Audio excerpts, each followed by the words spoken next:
Hello! You're listening to the Neurodissent podcast. My name is Nic Subtirelu, and I'm a neurodivergent scholar, writer, and social theorist. I started this podcast because I'm interested in talking about topics we often think of as mental health, but I'm dissatisfied with the kinds of conversations we have about mental health. I'm especially dissatisfied with the way that psychiatric terms are used in these conversations. For example, I'm autistic. While I think that having this psychiatric label, autistic, helps me understand myself better, I'm less convinced that it tells other people what I want them to know about me. Other people interpret the word in ways that have come from psychology, like the idea that autistic people don't have social skills. So I've begun researching and writing about topics like psychiatric disorders, neurodivergence, madness, mental illness, etc. I've been trying to think and talk about these issues in ways that could empower me or other people. You can find out more about my work and this podcast at my website, nsubtirelu.com, or you can Google neurodissent to find me. Joining me in this podcast is my partner in life and thought, Molly Friesenborg. Hi. So in addition to being married to you, and therefore hearing a lot of you talking about this, I am a nonprofit professional. I work in youth development and have worked really closely with mental health professionals for a lot of my career, and have also seen a lot of that love-hate relationship with mental health work in the youth I've worked with and for myself. So excited to dive into this. All right. So this first season, we're going to explore one topic, which is demons and demonic possession, which you might think is a kind of strange place to start. Not where I would have started. So the reason for this topic, the reason that I chose this topic is that I'm interested in exploring a world before the rise of psychiatry. I'm interested in how we talked about mental health before we talked about mental health, before we talked about psychiatry. That does sound scary and demonic. So in a time before psychiatry, people understood the body, the mind, and their possible inflections differently than we do today. And we might think that they understood them in less developed ways or in inferior ways, but I'm not so sure. So you want to challenge that, like, history is linear? Yeah, right. Exactly. We should be skeptical of this. The idea that we've only improved, that mental health patients are receiving better care today, for example, than they might have from an exorcist. That is hard to wrap my brain around, but I want to hear more. Yeah, right. So this idea came to me in part through thinking about ideas from the philosopher Michel Foucault. So he has a book called Madness and Civilization. And in that book, I'm going to read part of that book to you, or I'm going to read part of that, the early part of that book to you here. In the serene world of mental illness, modern man no longer communicates with the madman. As for a common language between mad people and sane people, there is no such thing. Or rather, there is no such thing any longer. The constitution of madness as a mental illness at the end of the 18th century affords the evidence of a broken dialogue. The concept of mental illness thrusts into oblivion all those stammered, imperfect words without fixed syntax in which the exchange between madness and reason was made. The language of psychiatry, which is a monologue of reason about madness, has been established only on the basis of madness's silence. So she's arguing we created such a strong dichotomy that folks who experienced in this language madness were never a part of the conversation at all.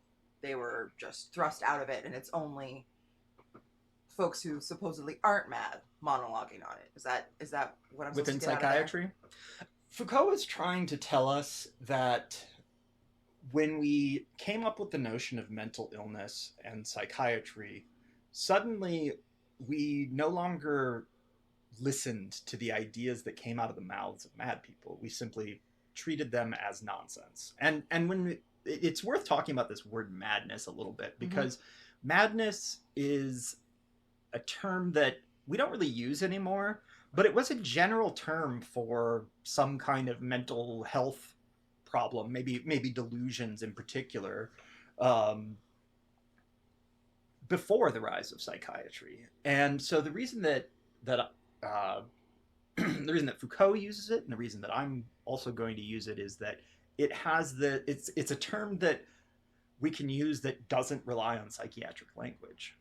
Okay. So, like, to try and find a different term requires a diagnosis, and that is difficult to... Right. Yeah. So instead we could say madness. Right. Got it. And when I use the term madness, I'm actually referring less to something going on in your brain and more to the way you are perceived by other people. Got it. So we're really thinking about the social side of all of this. Exactly. So I will say, though, the thing that sticks out to me here is still that intense dichotomy that you are mad or not mad, as opposed to this being something everyone deals with in various degrees at various points of their life. Well, and one of the things that Foucault says is that is indeed what happens as a result of psychiatry. Madness, on the other hand, prior to the development of psychiatry, was thought of as a constant threat to everyone. Interesting. Okay, and that folks could have madness and they could be cured from madness. Yeah, I mean, they could be thought to be cured from madness, right? They could struggle. There are writings where people struggle against their own internal madnesses, or there is. So it's actually was in the time period used a lot more flexibly than I'm thinking of it in retrospect. I think so. I think the way that you're thinking of it, it definitely is used that way also in the history, but it's not necessarily used in a way that only some people are mad and other people are not. That is the point that Foucault really wants to make, that there's a complete separation between madness and reason as a result of psychiatry that didn't exist before. Interesting. Okay. And that separation also leads to a lack of communication. If we take Foucault's lead and we go back in time, we should be able to uncover evidence of a form of communication between mad people and sane people. So some kind of communication that used to happen that no longer does, in large part because of psychiatry. So that's why I thought about demonic possession, because demonic possession is a way of talking about mental health or madness that has a lot of language or discourse built up around it, people and different practices for thinking about it and engaging with it, that isn't about psychiatry. It really comes... But someone totally wrote the demonic possession handbook, so we have a lot of evidence to look at. Absolutely, yeah. There's definitely demonic possession handbooks. I can't even say it non-sarcastically. My modern brain is so trained into that. I need to not make that a joke. Got it. That is really important. Yeah. So you're right. This idea, we're going to call it demonic realism, which is this idea that demons are real entities in the world. And it definitely strikes me and you and other modern listeners as fake, total old-fashioned crap that doesn't actually exist. Yeah, and I'm sure even that's a very mainstream point of view, and there's lots of people today who still very much believe in this. That's absolutely true. There are definitely plenty of demonic realists in the world. I've known them. It's not a marginal or unknown opinion by any means. So anyway, I want to talk about this interesting article that I read called "How Not to Object to Demonic Realism." Oh, you knew exactly what I needed next. Exactly. So philosopher Shandon L. Guthrie in this article critiques the idea that psychiatric disorders explain away demonic possession. So she writes, "There are those anti-realists who think that mental disorders are what cause the relevant disorderly behaviors in people that occasionally manifest, and that this is well-established science. However, the diagnostic canons of psychology and psychiatry do not identify causes of the conditions at all, because such causes cannot be found." And then she goes on to note that if we say, okay, these diseases that psychiatry says people have are real, still that doesn't contradict demonic realism. Demons could have caused the disease. Yeah. I think what strikes me most about looking at madness and mental health from this angle is that I want to believe the causes are real so that we can fix them easily. And that is a struggle, because I think that belief in that modern day idea of it's just my brain chemistry is comforting. Yeah. And so that's hard to let go of in that sense, because I like it. Because it sounds easier. It's really complicated, and we need to get out of thinking just one mindset, I think, is the overall premise here, though. Yeah. We don't need to necessarily embrace demonic realism. I don't embrace demonic realism. I am not a demonic realist. But rather, we need to be prepared to engage seriously with demonic realism if we're going to have this conversation. Fair. We need to be able to see the world from the point of view of a demonic realist. We need to accept that they think that it's real. As I've already said, I'm not a demonic realist. I'm agnostic and non-religious. I've yet to be convinced that demons or other spiritual entities are real. Nonetheless, I'm interested in how people who believe they are real think about things like mental health. Did you have to plan your what's it called? Your warning label of not a demonic realism podcast? Okay, everyone, I am not actually trying to convince you that demons are real. I think you just might have lost some listeners who were here for that. Uh-oh. So what we're going to do in this season is work our way through history, through different, segments of history, totally not a complete history by any means, but work our way through some selected And we should probably points. go ahead and acknowledge, we're still living in a world where white people wrote history. Absolutely. A lot of for our perspective of life. Yeah, so I'm going to be working from sources that definitely center Western perspectives, although I've tried to not simply focus on that. I definitely want to acknowledge it up front. Okay. So in this episode, we're going to start by talking about a man who is often called the father of modern medicine, Hippocrates. Oh yeah, let's do it. Yeah. And we're also going to talk about the god he was associated with, Ooh, I know less about that. Okay. Yeah. All right, so let's start with Hippocrates. What do you know about Hippocrates? The Hippocratic Oath. The Hippocratic Oath. He was Greek, and he was a doctor. That's pretty much the sum of it. Boom. Excellent, excellent. So the thing is that we don't really know that much about Hippocrates, so honestly, that's maybe some of the only things that we could really possibly know about him are the things that you said. So classicist Helen King has written a book called Hippocrates Now. And it's... Anyway, her first... That title deserved a giggle moment. It really does, okay. Yeah. Her first chapter is titled, What We Know About Hippocrates. I'm going to read the whole chapter to you. Okay, let's get ready. Hippocrates lived in classical Greece and was associated with the island of Kos. He gained a reputation as a writer and a medical doctor. I nailed it. I knew everything but the island he lived on. That's Boom. Right. Those are those two sentences are the whole chapter. And King has done this kind of intentionally to show us that we don't really know much about Hippocrates. There's not much that we can confirm about Hippocrates the man. But what we do know, or what we think we know, comes from a set of writings that are sometimes attributed to the man Hippocrates. Oh, I see. So a lot of the writing we don't even necessarily know. We stuck his name on it, but that was in later years. Yeah, somebody stuck his name on it, right? And there's been a long tradition of trying to understand these writings. Throughout history, people have looked back at them and commented on them. And so in the process, the name of Hippocrates has been associated with a lot of different things. Now, these things could have been written by students or followers of Hippocrates. So they're often called, this is often called the Hippocratic corpus, this bunch of texts that maybe was written by Hippocrates or was maybe written by his students, his followers. So it's like the Hippocraposse. Boom. It's the Hippocraposse. It's his whole group of folks and his followers. Got it. The Okay. Hippocraposse. Anyway, one of the most relevant of these texts for our discussion is called On the Sacred Disease. Okay. I've heard that title before. Have you? All right. So On the Sacred Disease was written about 400 BC, which was around the time of Hippocrates. Yeah, my brain can totally conceptualize that. Yeah, so 400 BC, right? That's 2,400 years ago. Long time, right? Rejected, says my brain. Anyways, moving on.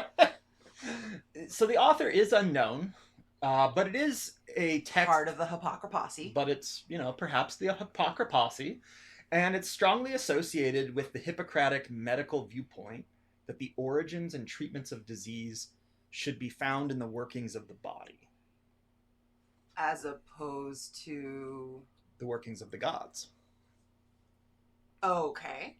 So, the essay on the sacred disease, in it, the author calls out other healers from the time period who thought about epilepsy or other mental afflictions as caused by gods. Yeah, Zeus hit you with a lightning bolt, now you have seizures. Yeah, right. Okay, so epilepsy... Wait, is Zeus Greek or Roman? Anyways, Zeus is Greek. Okay, I got it right. Yay. Okay, so... maybe I don't actually know any Roman gods. Okay, anyways. Okay, so I'm going to read to you part of On the Sacred Disease, which most people think is largely talking about what we today call epilepsy. Epilepsy had been identified by other people even before Hippocrates and had been thought of as having a bodily origin.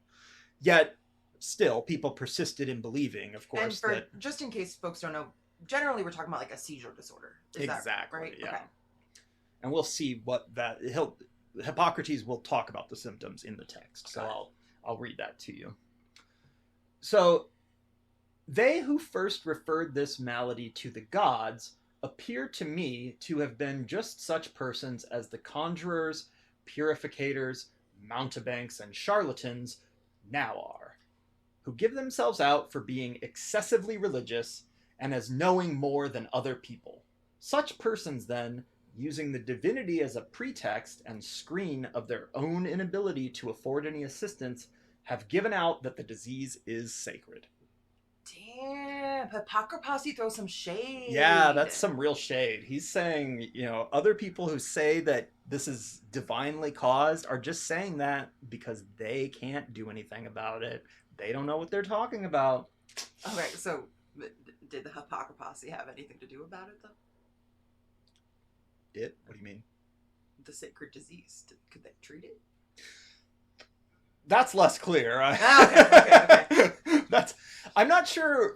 Throwing shade without being able to show up. Okay. I'm not sure that they didn't have necessarily like the anti-seizure medicines, for example, that we might have, but still.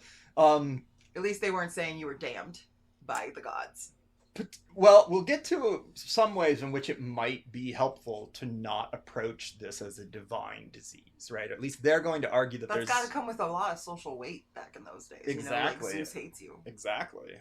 All right. So before we get to Zeus hating you, I want to talk about these natural causes that apparently cause epilepsy. Okay. And this is again from the sacred. This is again from On the Sacred Disease. Got it.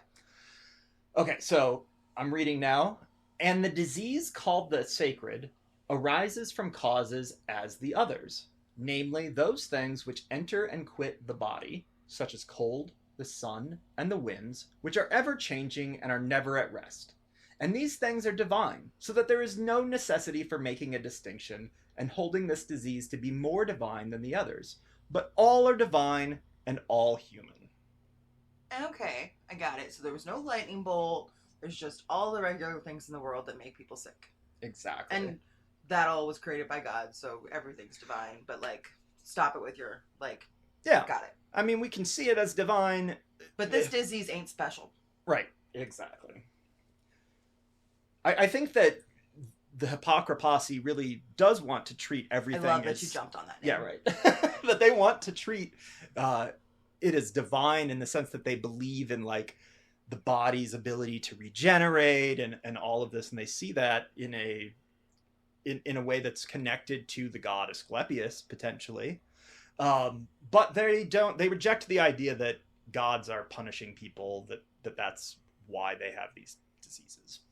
So, instead of saying that there's a god causing epilepsy, they suggest that the brain is the site of the affliction, which makes this essay rather modern seeming in that it points clearly epilepsy to happens in the brain, right, or seizures happen in the brain. That's pretty big. Yeah. So here's how it describes a severe case of epilepsy. The brain becomes more humid than natural. Ew. And is inundated with phlegm, so that the defluxions become more frequent, and the phlegm can no longer be reduced, nor the brain be dried up, but it becomes wet and humid. This you may ascertain in particular from beasts of the flock, which are seized with this disease, and more especially goats, for they are most frequently attacked with it. If you will cut open the head, you will find the brain humid, full of sweat, and having a bad smell. And in this way, truly you may see that it is not a god that injures the body, but disease. And so it is with man. There's like a lot there. One, I have to say, this just makes me think of the Brooklyn Nine-Nine episode when you have like a rock hard brain and they argue your brain should be moist. And I kind of feel like maybe they didn't cut open any healthy brains and see that they are also very moist. Yeah. But to your point, like the idea that it even came from the brain does seem like so obvious to us now, but that actually does feel like that was, really different at that time period. Mm-hmm. But also, where did he find these dry brains? I'm confused. I don't think he said anything about dry brains. He said go cut open an epileptic goat's head and check out the brain. Well, yeah, but he said like it can't dry itself out like it's supposed to. Yeah. Anyway, sorry. I'm gonna stop criticizing the Hippocraposse now. Moving forward. Okay, so one of the most interesting parts of this essay is the fact that it talks so much about the brain's involvement in our mental or emotional states. So, can you give any do you happen to know off the top of your head, because obviously you know all about Greek physicians, but what was the common I guess there wasn't any hypothesis about where these things lived in the body before, because they didn't live in the body. We thought they were caused by the gods. So I guess I'm trying to compare it to something that just wasn't what the mindset was at all. Yeah, like I said, I mean, it's not the first time anyone has necessarily said that this was caused in the brain. I don't want to suggest that, or that it was caused in the body. But it is connected to this group of physicians who are taking this idea, they're cutting open heads, and so in that sense, it seems like an important historical development, that we have a group of people who are writing this idea down and practicing medicine in a way that and shaming people for for thinking that maybe it's the gods that cause epilepsy. Stupid, overly religious. Exactly. God That's attributors. It's a very modern text in that way, right? So on the sacred disease, again, the idea about the brain, it has a lot about the brain in it, and I want to read a little bit more about what it says about the brain. Men ought to know that from nothing else but the brain come joys, delights, laughter, and sports, and sorrows, griefs, despondencies, and lamentations. And by the same organ we become mad and delirious, and fears and terrors assail us, some by night and some by day, and dreams and untimely wanderings, and cares that are not suitable, and ignorance of present circumstances, disuse, and unskillfulness. All these things we endure from the brain when it is not healthy, but is more hot, more cold, more moist, or more dry than natural, and when it suffers any other preternatural and unusual affection. And we become mad from its humidity. For when it is more moist than natural, it is necessarily put into motion, and the affection being moved, neither the sight nor hearing can be at rest, and the tongue speaks in accordance with the sight and hearing. And so even though this essay is specifically talking about epilepsy, you can see that. I mean, it feels very modern in the sense of how like all, I don't know, it feels like kind of social to me too, like all these different things, like I'm babbling now, but like I can see someone describing their brain the same way these days, in the sense of like that, this happiness and joy and problems, and I mean, it almost feels like he's talking about intrusive thoughts are all coming from the same place. Minus the part where instead of getting my brain chemicals changed, I can go to the brain desert to dry it out. Right. So the underlying mechanisms of the brain aren't really understood in these texts. They're talking a lot about humidity and coldness and what appears to be maybe a nice trip to the brain freezer will really do it for you. Yeah, like and there are these references, it seems, to the humors with discussion of phlegm, and so it's clear that they don't have the same understanding of the mechanisms of physiology, but nonetheless, they're making this point that we should focus on the brain and not on gods or other supernatural entities. Yeah. Okay, so I want to go back to that thing you said about the stigma of the disease. Zeus hates you. Zeus hates you, right? I don't want to be next to the dude Zeus hates. I might get some lightning bolt on me. Exactly. Okay, so another point in this essay that I thought was really interesting is the fact that the author seems to be aware of that stigma. So the author writes, such persons as are habituated to the disease know beforehand when they are about to be seized and flee from men. So in other words, people who've had epilepsy for a long time know when they're going to have a seizure, and so they go hide from other people. If their own house be at hand, they run home, but if not, to a deserted place, where as few persons as possible will see them falling, and they immediately cover themselves up. This they do from shame of the affection, and not from fear of the divinity, as many suppose. Zeus can follow you anywhere, so it's really just the other humans you're trying to hide from.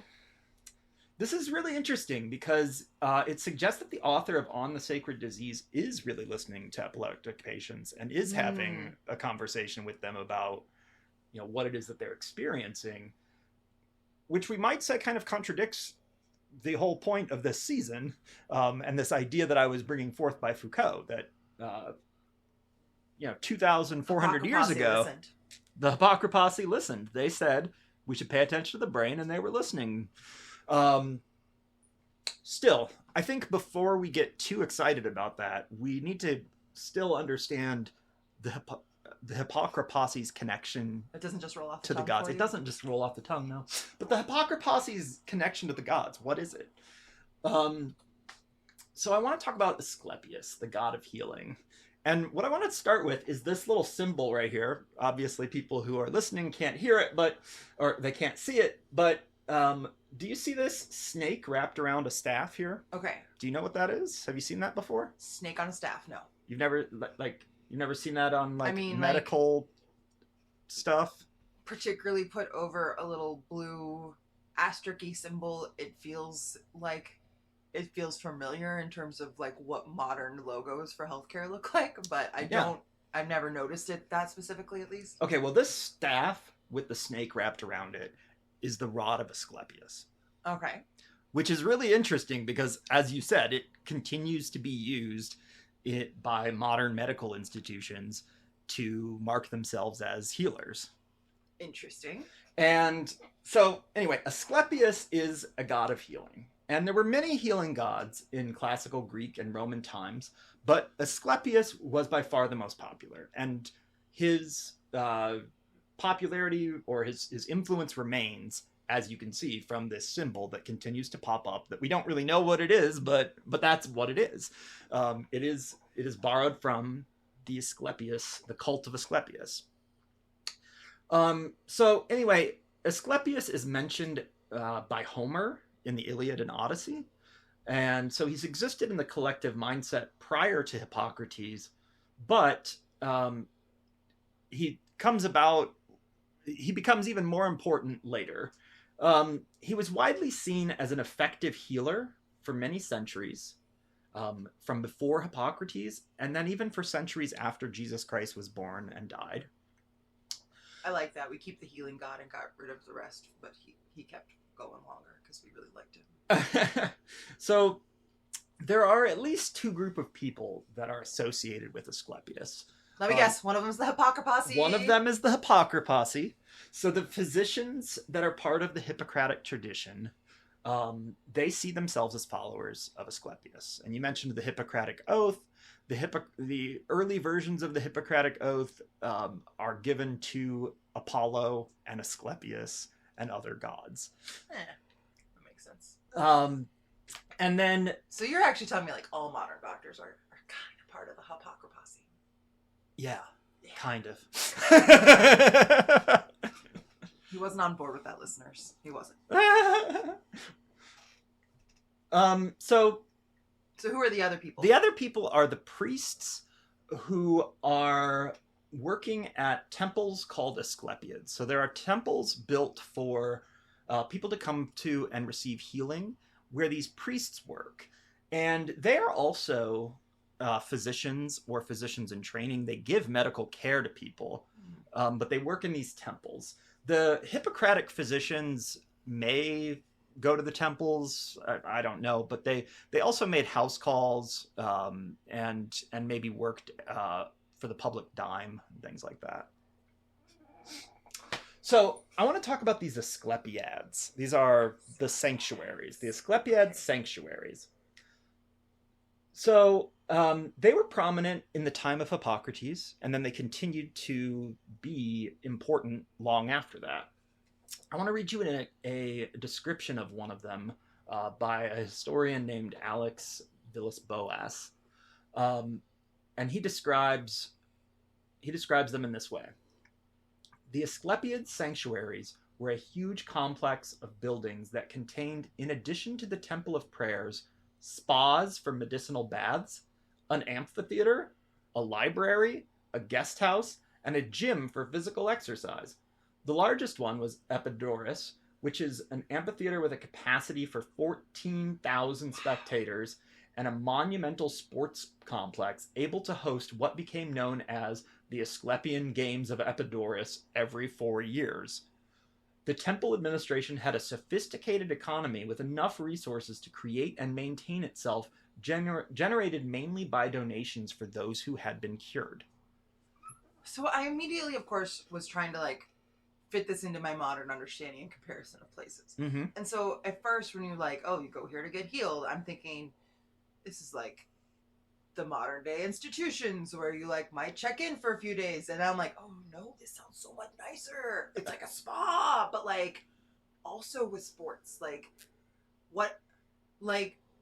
That feels like they're thinking about healing in a much more holistic manner, right? Because it's not just you didn't get to come in and get prayed over or get some tea, but it also just sounds like a place for fun and socialization and relaxation and your interests. Yeah, I mean it's I want to hang out there.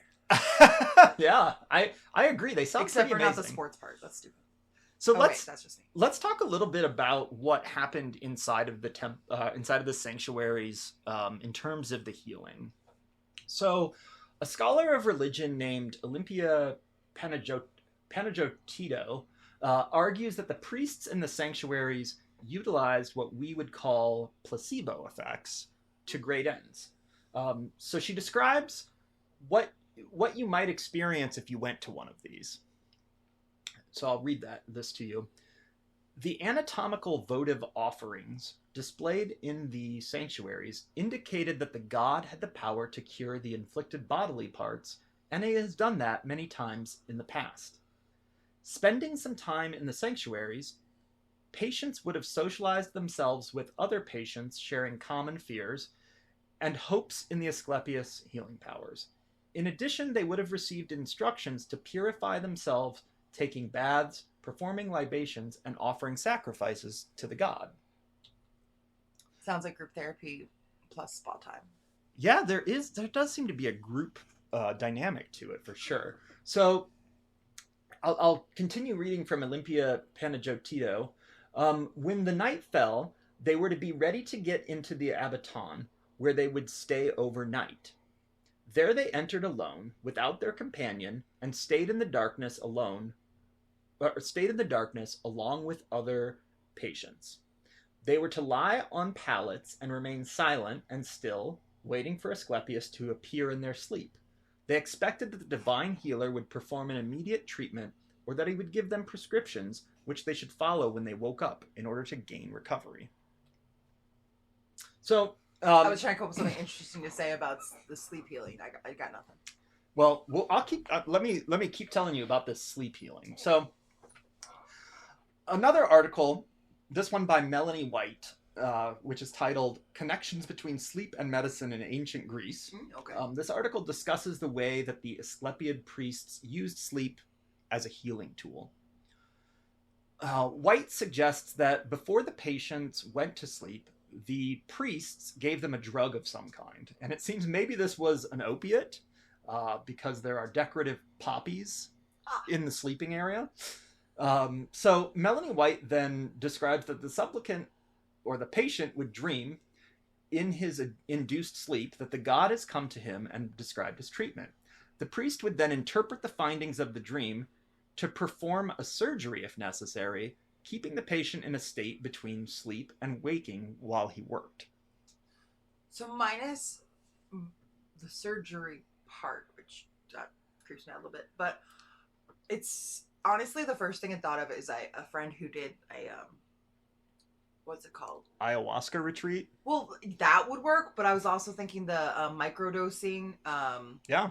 Like did a microdosing what's it called? The mushrooms, what's the actual psilocybin or something? Yeah, whatever that is. But guided with their therapist. Yeah. And then she was helping interpret and process the journey they went on in that state, and I'm like, oh shit, that sounds just like this. Okay. Yeah, you're right. I think that is a very similar technique to what the Asclepiad priests were doing, and it's interesting too that they're also performing surgery, which kind of shows that they're aware of the benefits of medical techniques for healing too, but they're also the combination of these things, right? So they're kind of trying to do it all at once, literally. Yeah. Okay, so interestingly, we have records of firsthand experience from a man named Aelius Aristides. He was a patient of Asclepius's, and he recorded his his experience with treatment from the Asclepiad sanctuary, as well as with physicians from outside the sanctuary. So he was apparently chronically ill. And he gets a number of treatments, but I want to focus specifically on the treatments that he gets for depression or melancholy. So in one case, classicist Joan Stavala explains that Asclepius told Aristides in a dream consultation to compose songs and lyric verse and to fund a boys' choir. Huh. So he did that, and he reported that he felt comforted by the boys singing and that often the pain stopped. It's like Asclepius told him what his philanthropic pursuits should be that make him happy. Yeah. And that's not the only mental health advice he got from Asclepius. In Joan Stavala's article, she writes, when the first onset of his sickness forced him to abandon the study of rhetoric, Aristides fell into depression. After his arrival at the shrine at Pergamum, Asclepius appeared in a dream exhorting him not to abandon rhetoric. Aristides despaired of his ability to follow the god's prescription, but encouraged by two other supplicants at the shrine who promised their help and support, he resumed the practice of rhetoric. It seems that the treatment was successful. He was depressed and couldn't do what he liked anymore, and he got support, well, God's and from others, to continue doing it and get back to what he enjoyed. Wow.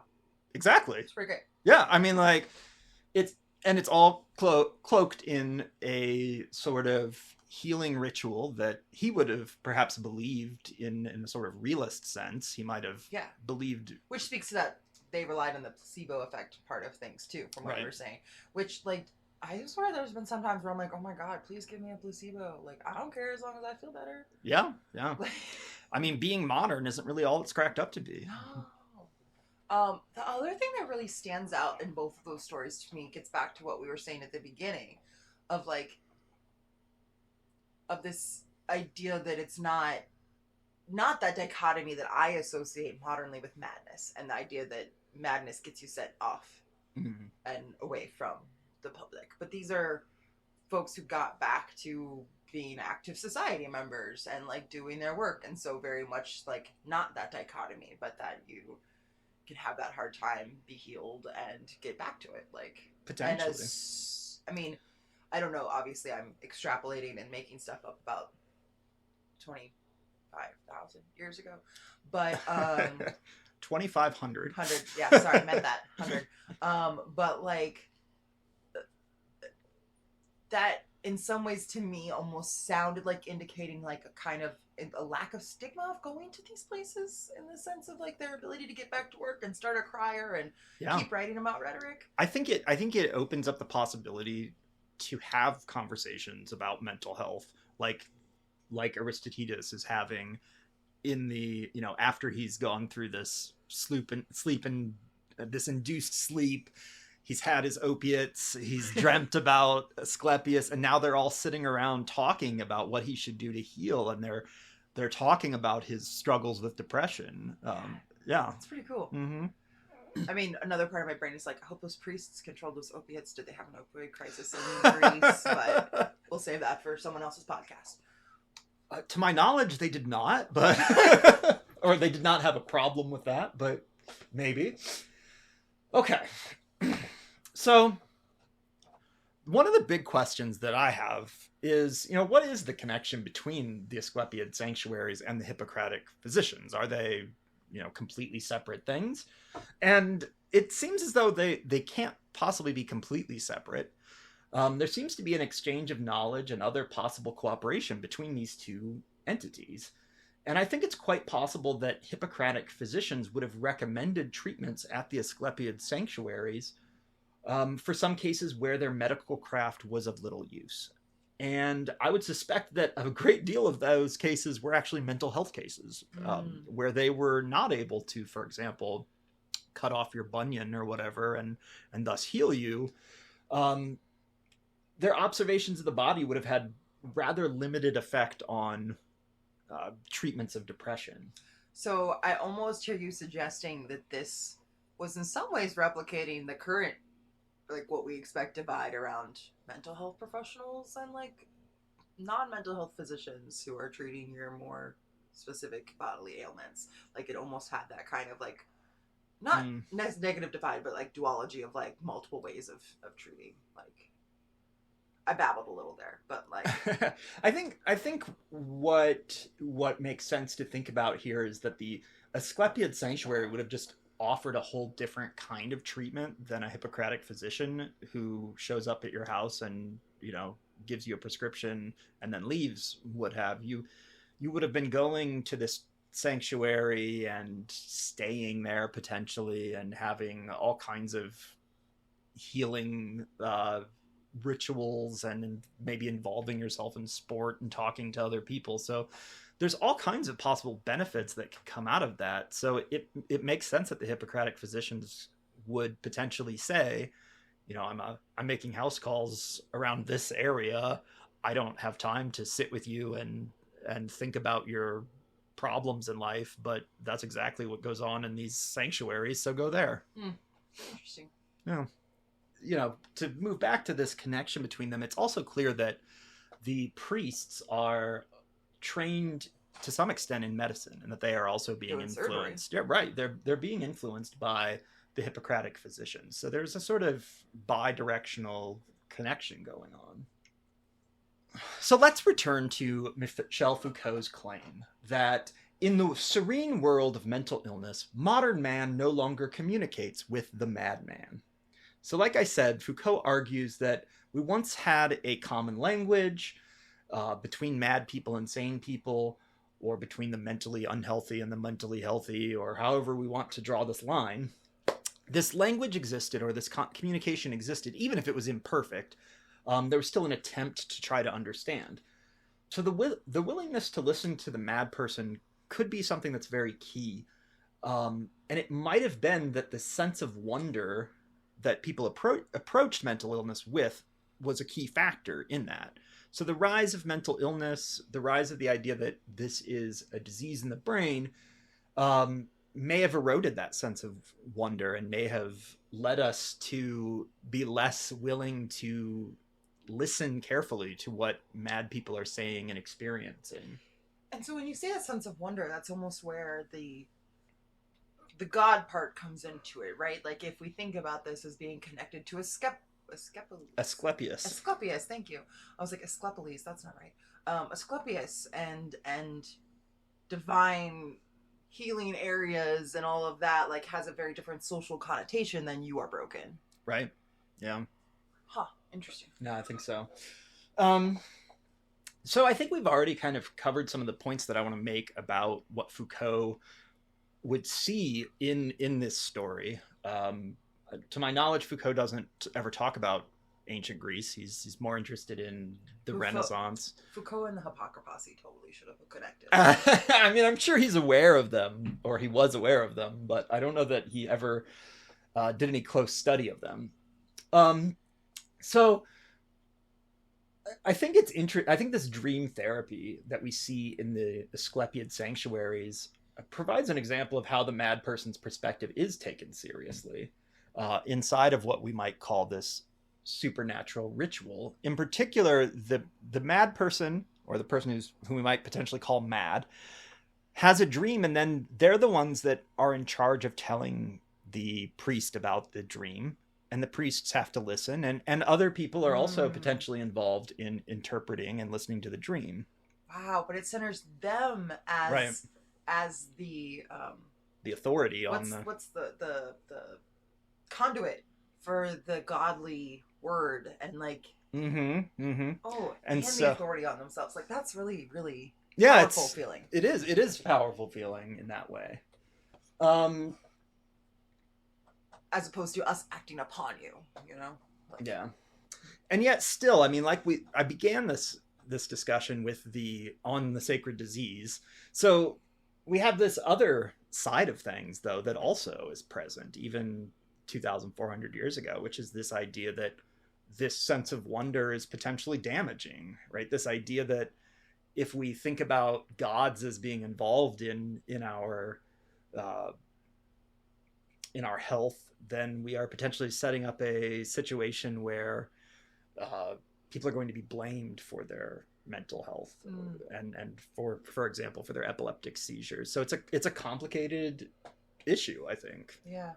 I think what stands out to me is this idea of I inextricably kind of link that sense of wonder, or, you know, with the supernatural part of it, right? And the idea that like we can't even try to explain this all, right? Because there is the godly intervention and the supernatural, and I, in my head, I think what popped into it was like, man, what if we could have that sense of wonder just for each other as humans, right? And not have to have the supernatural part to think of you as a conduit that's worth listening to because you're connected to the supernatural, but because each other are just worthy of that sense of wonder and investment. Some type of idea of all humanity as divine, which is almost kind of referenced in the Hippocratic texts. But yeah, I don't think that we do. I think if we ever had that, we've seemed to have lost it. I think